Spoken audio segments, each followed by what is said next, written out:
Hi, my name is Mary. Today FM plays the best music in Lambasa. Today FM rocks. My name is Thomas. I'm here in Nakasi and I like to listen to Today FM because it rocks. My name is Milenia. Today FM rocks here in Singatoka. My name is Alfriti and Today FM rocks here in Tabwa. My name is Mary Jane. I love listening to Today FM here in Ba. Today FM rocks. My name is Ilaiti Ambal and I love listening to Today FM. Today FM rocks. In the news tonight, pre-polling begins tomorrow. Ban Marama, the toast of FijiFirst Family Fun Day. And stakeholders raises concern on political party promises. From the studios of FBC Suba. A total of 15,609 voters are scheduled to vote tomorrow as pre-polling begins. Supervisor of Election Mohammed Saneem says a total of 138 polling venues around the country are ready for pre-poll. Teams have been deployed from this morning while helicopter teams will depart tomorrow. In the Central Division, 3,013 voters will be voting. Western Division, 4,081 voters will be voting. Northern Division will have 3,055 voters voting. And Eastern Division will have 5,460 voters who will be eligible to vote during this pre-poll polling tomorrow. We now join Sainia Nimbola, who was at the Fijian Elections Office this afternoon. Sai, what is the update on the pre-poll teams? Yes, Anna, this morning a team with 3 election officials and a police officer departed from Nausori Airport for Rutuma, where pre-poll will be conducted from tomorrow until November 8th. For the Central Division, 10 teams were deployed today and 3 will be departing early tomorrow morning. For the Western Division, 3 boats carrying teams of 5 election officials, each departing for the Yasawa Islands, and 16 teams have already left for the interior of the Western Division. 2 helicopter teams will depart tomorrow for the Northern Division and for pre-poll voters of Keasi in Novosa. And for the Northern Division, 14 teams departed at 2 p.m. today for the pre-poll venues in the rural areas of Vanuatu. Anna. Thank you, Sai. Meanwhile, the Fijian Elections Office pre-poll teams for the Eastern Division left Suva this morning to carry out pre-polling, which begins tomorrow.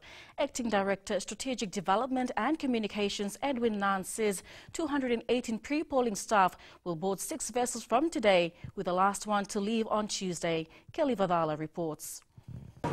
These FEO pre-poll teams will be directed to various islands for pre-polling, especially to the La Group being the furthest. There will be election officials, they will set up a polling venue and there are presiding officers. We've got election officials who will be conducting their various roles such as the queue controller, we've got the ballot paper issuer and the ID officer. All the processes which are involved in pre-polling and polling day, these are the teams who will be conducting it, who will be carrying it out. Police presence was visible at the Narayan Jetty and Government Shipyard in Walu Bay earlier this morning as officers will accompany pre-poll teams. 2 police officers will accompany each team during the pre-polling period. So this morning we are loading all our voting materials. We've got ballot boxes with all the materials, sensitive and non-sensitive. Everything necessary to conduct pre-polling during the pre-polling period from Monday right up to Friday. Fijians can text their voter number to 1500 to find out their polling venue or check the FEO website for pre-poll schedules. Kelly Vadala, FBC News. Prime Minister Vorenge Bainimarama was the toast of the day at the FijiFirst Family Fun Day in Lambasa yesterday. Party candidates rallied behind their leader to urge the Lambasa public to vote them back into government come November 14. Eleanor Turangavi reports. The FijiFirst government's achievement locally and internationally was the order of the day at the party's Family Fun Day yesterday, with candidates reminding the public of why they should be voted back into power. Under the leadership of our Honorable Prime Minister, Honorable Bainimarama, we have been staying peacefully in this nation. Our Prime Minister has put Fiji on the international stage. Today, our country is very well recognized. Think about your future and your children's future. Speaking to the hundreds who attended the Family Fun Day, Party leader Vorenge Bainimarama's message was clear. They do not and will not stand or tolerate discrimination. No one was brought up being taught to discriminate along the racial lines. No one, whether from school, from home or church, no one was taught racial discrimination. Why then we did do it in 1987 and 2000?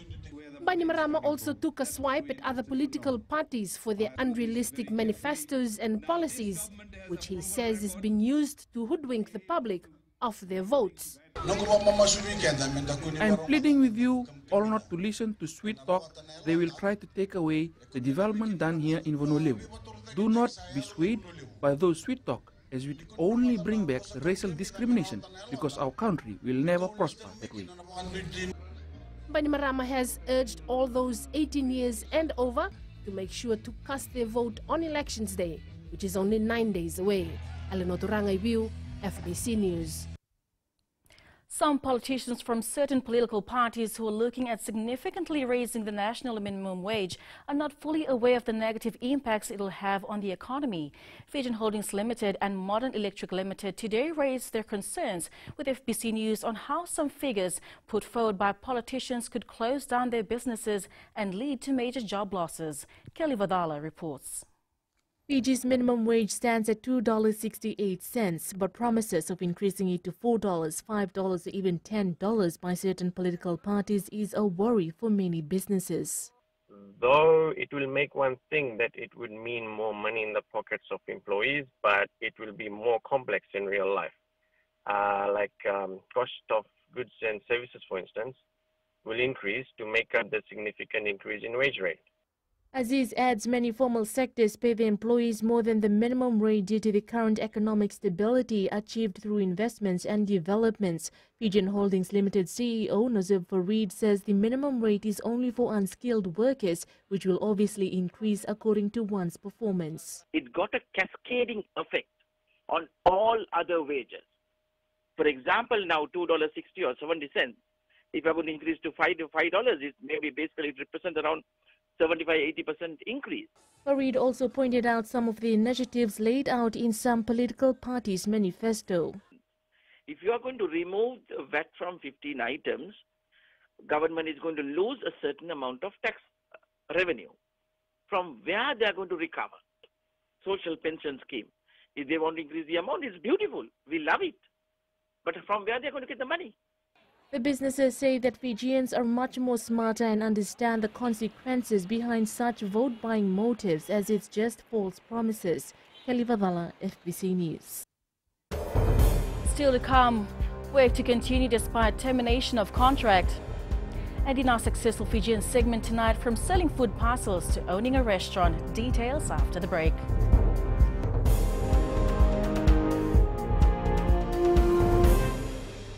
Bula, neva ngomala kay leloma, ngongai nakas ondo magrong ng Bula FM, namban dua ay nasere. Hoya ubasit sai lambasa, ya ondo talita ina warong ng Bula FM, namban dua ay nasere. Guya do tumeli ako na tao no hingatoka, talita kina na warong ng Bula FM, namban dua ay nasere. Wana tunga ng Bula FM, namban dua ay nasere nawaluan. Neva ngofanya na tao no singatoka, kita ondo talita ka ng Bula FM, namban dua ay nasere. Bula FM, namban dua ay nasere.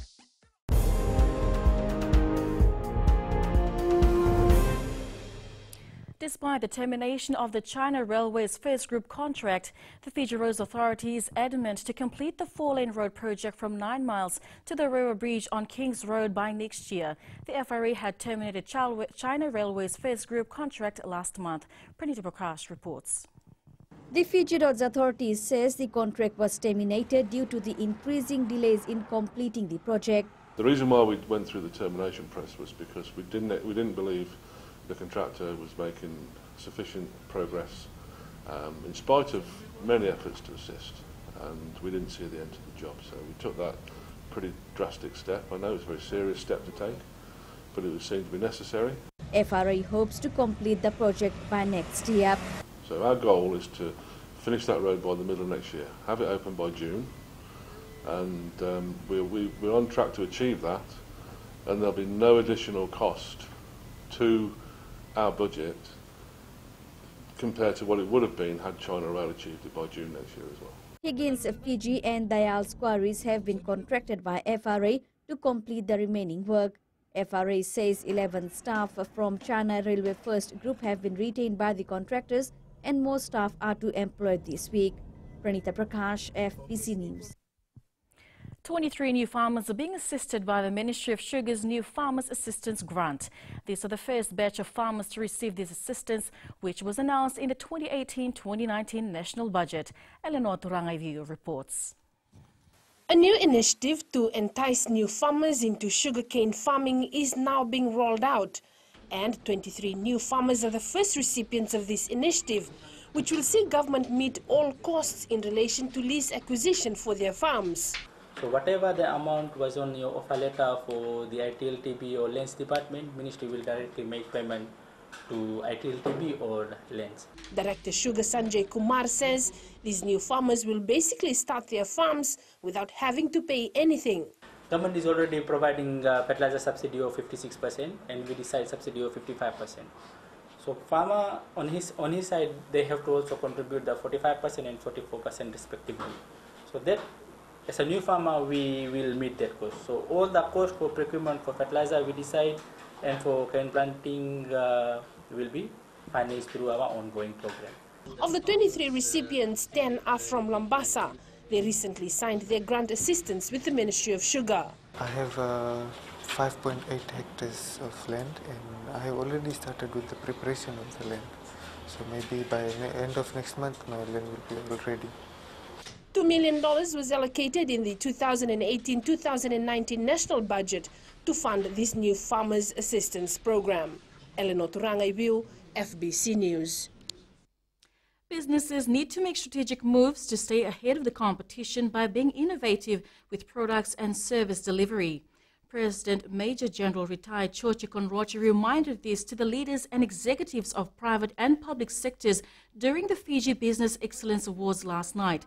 Conrote says the age of digitization is not limited to apps in wealthier and more developed economies. Meanwhile, Rooster Poultry won the President's Award. The challenges we face in the business environment will continue to vary with time. But I urge you all to be ready to defy the odds and make the necessary adjustments within in order to stay afloat. Running a family business has not been easy, with working overtime and trying to get a name out there. In our Successful Fijian segment tonight, we take a look at the Raj family, who would sell food parcels from days on end to not only put their children to school, but eventually have a restaurant. Successful Fijians is brought to you by the Fiji Development Bank, your partner in progress.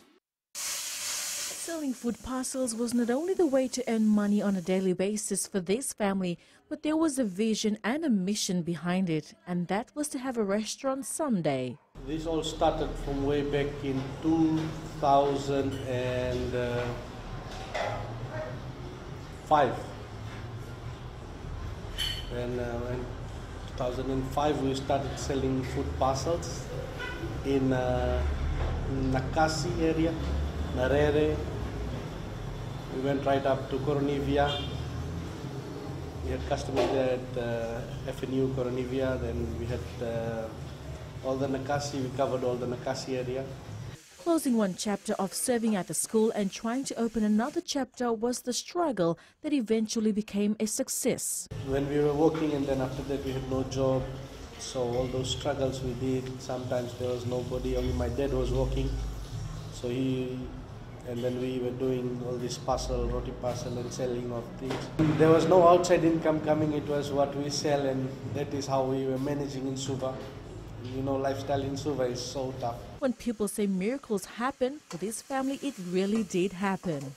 One day my dad and Divnit were selling some palau and barbecue in Corvul town. So we had catering license. So they were selling and a guy came to us, a driver. Don't know if it was a bus driver or lorry driver, truck driver. And he met them and he said, "You guys want to have a restaurant?"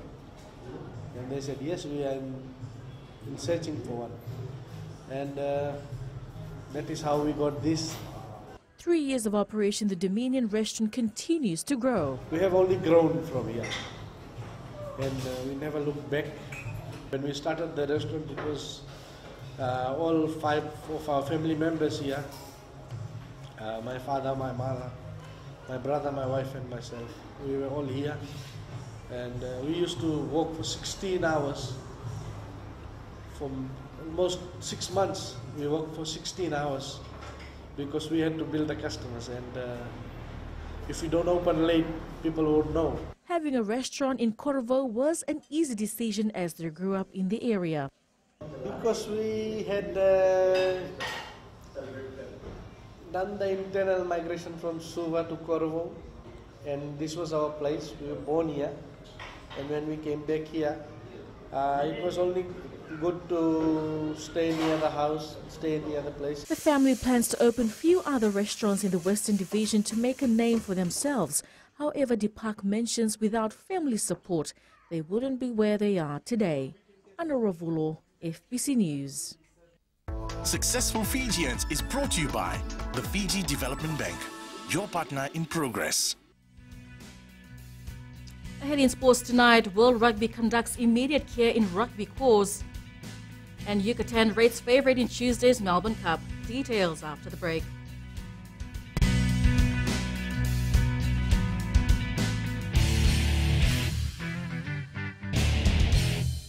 Lola, I am Eleanor. For the best classic hits, I only listen to Gold FM here in Singapore. Gold FM, only the classic hits. My name is Seni Rawa. I love listening to Gold FM here in Nosuri. Gold FM, only the classic hits. My name is Dino. I'm from Outrigger, Coral Coast, Singatoka. I love listening to Gold FM, only the classic hits. My name is Salote. I love listening to Gold FM here in Nosuri. Gold FM, only the classic hits. Bula, my name is Marida. Gold FM plays the best classics here in Outrigger, Singatoka. Gold FM, only the classic.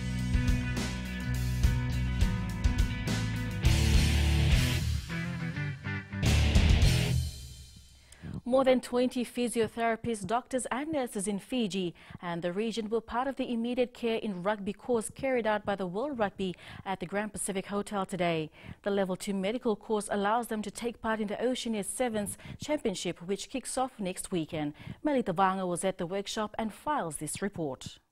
The course is mandatory for all teams, medics and also for matchday staff that will look after the team's health in the Oceania Sevens Championship. There are medics for teams. Each team has to have a medics. For all the teams, they have to do this course because we, from World Rugby, believe that this course will help them. One, they will be extended, there will be consistency.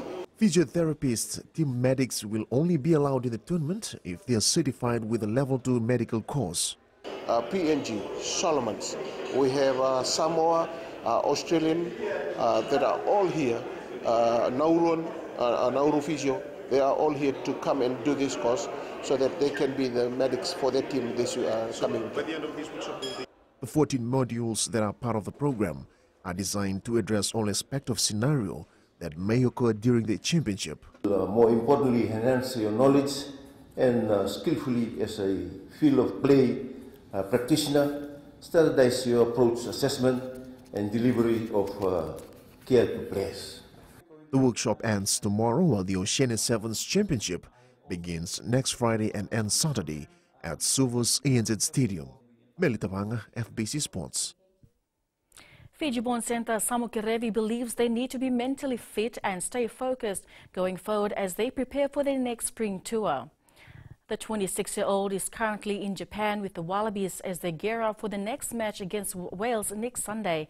Kerevi says despite the 37-20 loss to the All Blacks, they need to get back on track and deliver the goods.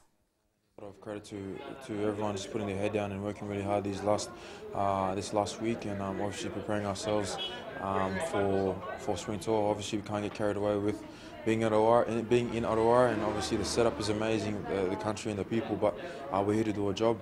We're here to prepare well for the next couple of weeks away.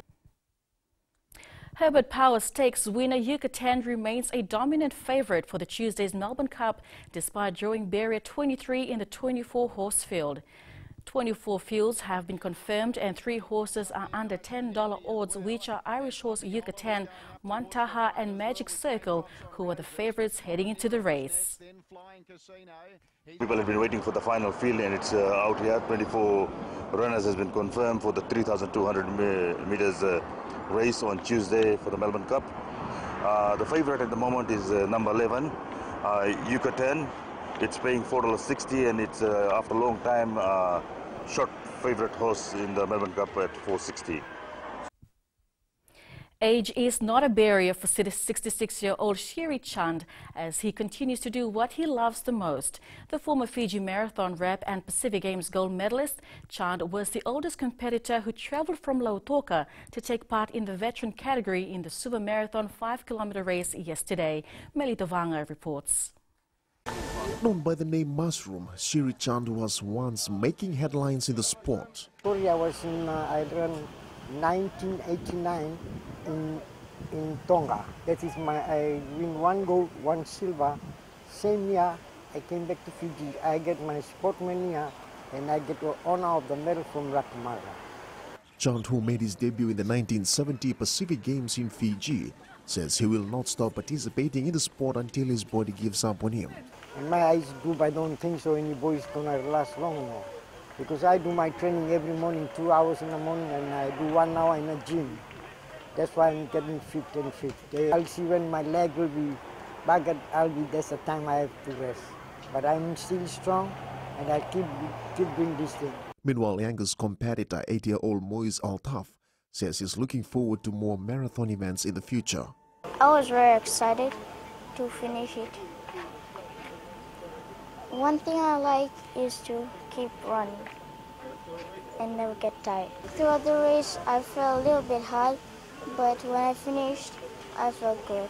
More than 60 runners from all walks of life participated in the Super Marathon at the Super Bowling Club yesterday.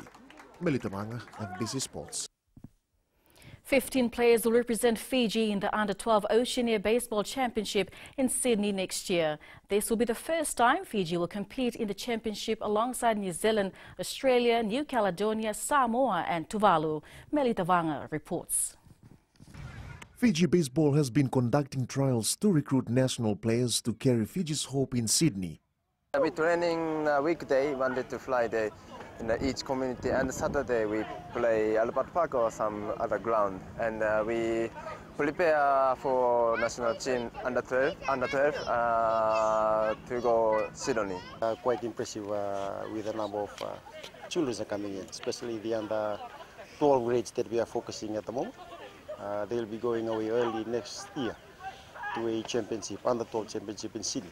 Fiji Baseball Acting Vice President Longavato Tavo says they'll put together a competitive squad in the hope to create history in the championship. It's something new. It's they are inviting us, they are welcoming us to join in the championship because we are really interested in going and develop our skills. The championship will begin on the 12th to the 16th of January 2019 in Sydney. Melita Vanga, FBC Sports. Fiji board winger Waisake Naholo scored a try for New Zealand as they eased past Japan 69-31 at Ajinomoto Stadium in Tokyo yesterday. New Zealand scored 10 tries with 5/8 Riichi Mo'unga contributing 22 points.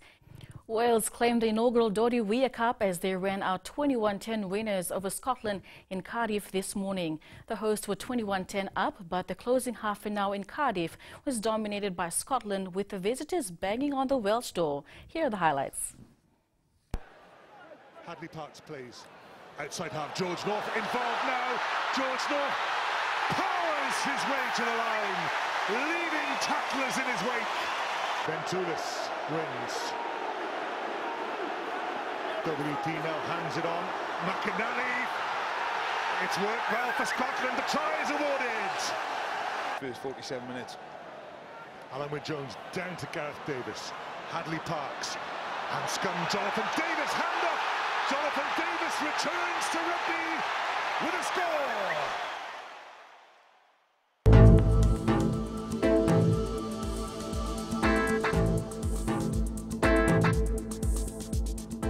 A strong wind warning remains in force for land areas of Yasawa Group, Southwest Viti Levu, Kandavu and nearby smaller islands, Lau and Lomai Viti Group and northern parts of Viti Levu.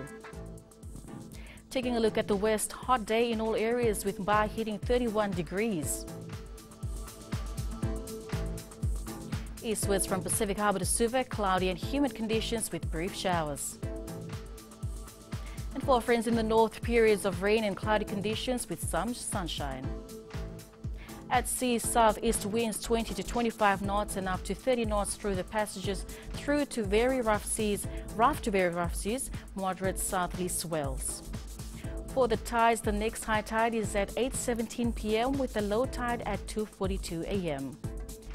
Sunrise at 6:25 a.m.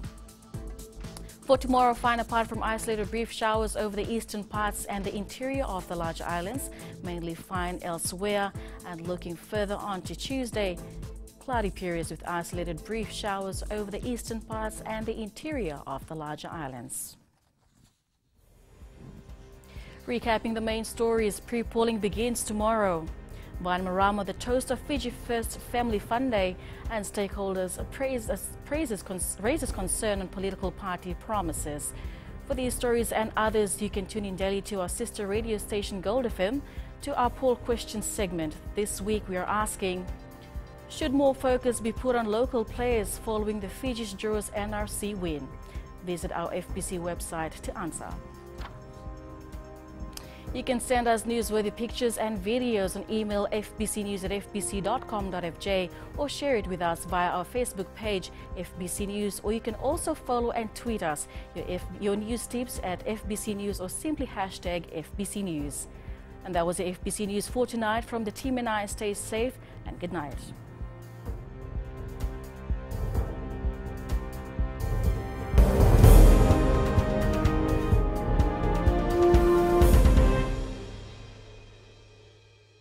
Hi, I'm Jyotishma. I'm from Singatoka. I love listening to Mirchi FM. Mirchi FM is hot. Mirchi FM is #1. I'm Charlene Robert. Mirchi FM rocks in Lambasa. I'm Soname Nasori Jackson. Mirchi FM is hot. My name is Raymond Dutt. I'm in Baba Singh Alliance. Mirchi FM is hot in Lambasa. I'm Pritika from Jax Nasori. I love listening to Mirchi FM here in Nasori. Mirchi FM is hot. Mirchi FM, it's hot.